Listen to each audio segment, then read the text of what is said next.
Are the biblical names in the Quran based upon pagan Arabian Arabic sources? I must answer this question on three levels: historical, ideological, and linguistic.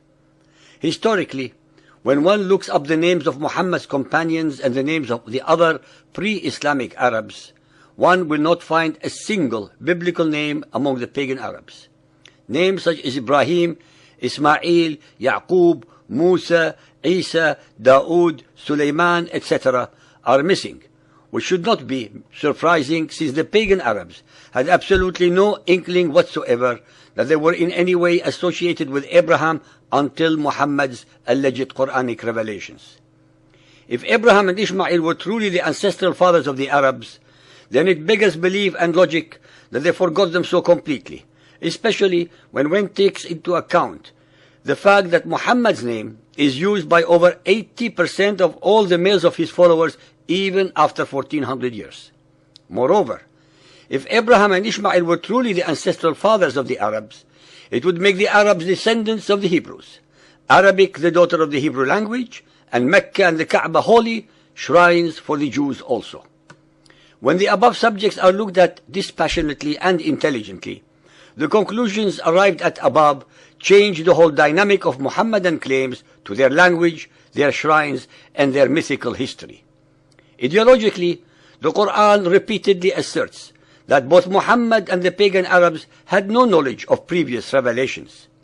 Al-A'raf 7.157.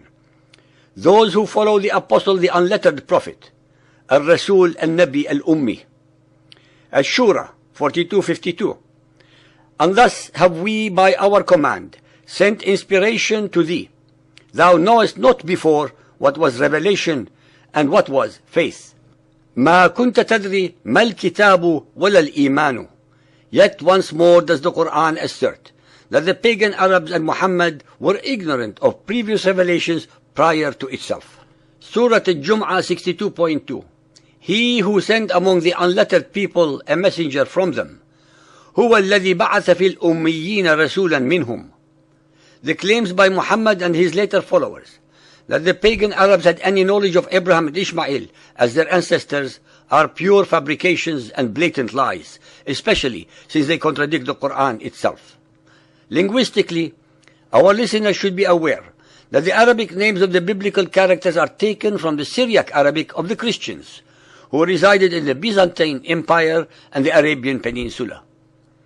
At its broadest definition, Syriac is often used to refer to all Eastern Aramaic languages spoken by various Christian groups. At its most specific, it refers to the classical language of Edessa, which became the liturgical language of Syriac Christianity. In summation, the falsifications of history and theology were needed by both Muhammad and his later followers to give themselves a worthy ancestry in line of the Hebrew prophets, and hence be able to claim the receiving of divine revelations also.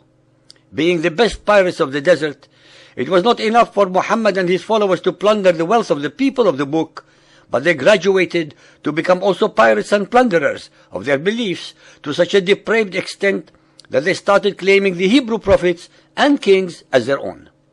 The followers of Muhammad continue unrestrained to create for themselves a history, a lineage, and a cult belief system that are based entirely on the plundering, plagiarizing, pirating, and or perverting of the histories, traditions, beliefs, fetishes, and scriptures of other peoples.